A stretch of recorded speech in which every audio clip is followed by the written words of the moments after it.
मैं अलका गुप्ता शेड विद्या मंदिर English high school Vasai east की अध्यापिका आज कक्षा 4 के छात्रों को हिंदी की पाठ्य पुस्तक रिमझिम का पाठ 7 दान का हिसाब का पुनर्अभ्यास कराने जा रही हूँ। आइए बच्चों, अभ्यास पुस्तिका से पाठ का पुनर्अभ्यास करते हैं। पहला प्रश्न है, निम्नलिखित शब्दों के अर्थ लिखिए। प्रकोप, कहर। अकाल, सूखा। नुकसान, हानि। भिक्षा, भीख। नामी, बड़े नाम वाला। राजभंडार, राजकोष। खुराक, खाने की मात्रा। मुक्त, आजाद। अगला प्रश्न है, सही कथन पर सही तथा गलत कथन पर गलत का निशान लगाइए। राजसभा में गरीब, दुखी, विद्वान, सज्जन सभी आते थे। गलत। सभी की सहायता करते करते राज भंडार खत्म हो जाएगा। सही। महल में प्रतिदिन हजारों रुपए इन सुगंधित वस्त्रों, मनोरंजन और महल की सजावट में खर्च होते हैं। सही। राजा का प्रेम देखकर लोग वहां से चले गए।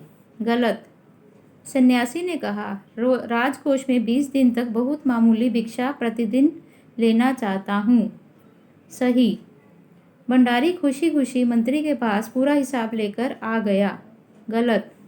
हिसाब देखकर मंत्री जी को चक्कर आ गया। सही। सभी ने कहा, हमारे महाराज कर्ण जैसे ही दानी हैं। सही। अगला प्रश्न है, चित्र देखकर वाक्यों के सामने सही क्रम संख्या लिखिए।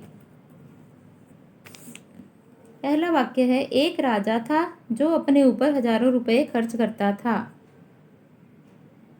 एक बार देश में अकाल पड़ने से लोग उससे सहायता मांगने आते हैं। अगला वाक्य है, राजा उन्हें मना कर देता है और जाने के लिए कहता है।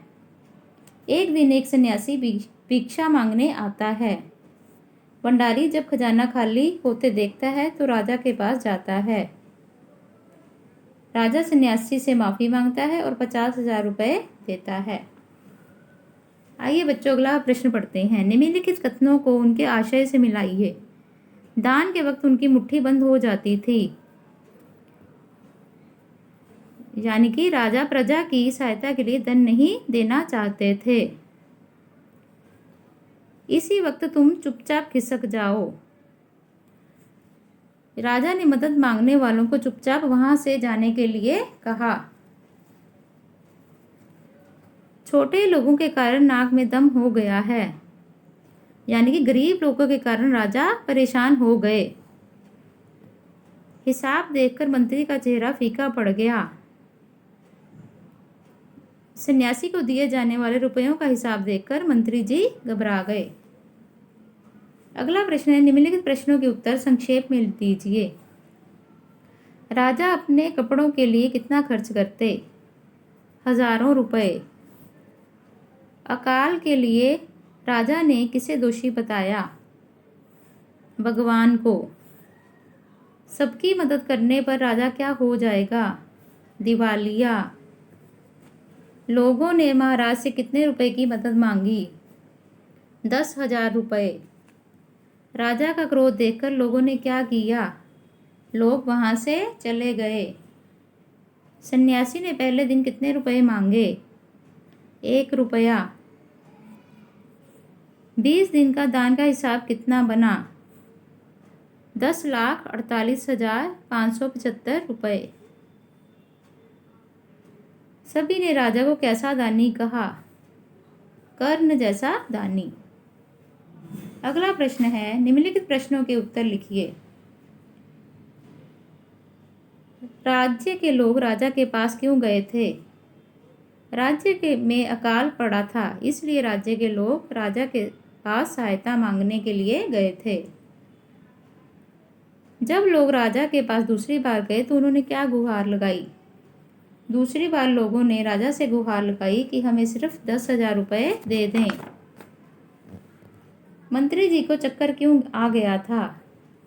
सन्यासी को दिए जाने वाले दान का हिसाब देखकर मंत्री जी को चक्कर आ गया था। अंत में राजा ने सन्यासी से क्या कहा? अंत अंत में राजा ने सन्यासी से कहा, दुहाई सन्यासी महाराज, मुझे इस तरह जान माल से मत मारिए। जैसे भी हो समझौता करके मुझे वचन मुक्त कर दीजिए। आइए बच्चों आगे बढ़ते हैं। व्याकरण बोध। विपरीत शब्द लिखिए। गरीब अमीर, निराशा आशा, दुखी सुखी, अधिक कम, विद्वान मूर्ख, मुश्किल आसान, सज्जन दुर्जन, असली नकली। आइए बच्चों अगला प्रश्न पढ़ते हैं। र का सही प्रयोग करके शब्दों को शुद्ध करके लिखिए। खर्च, प्रकोप, पूर्वी, सिर्फ, कर्ण, प्रतिदिन, मर्जी, क्रोध। आइए बच्चों आगे पढ़ते हैं। दिए गए वाक्यों में से क्रिया को रेखांकित कीजिए। एक दिन एक सन्यासी ने भिक्षा लेनी चाही। उसने राजा से प्रतिदिन भिक्षा लेनी चाही।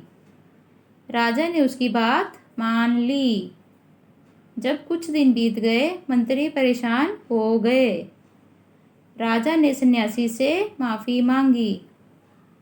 उन्होंने सन्यासी को 50,000 रुपये दिए। आइए बच्चों आगे पढ़ते हैं।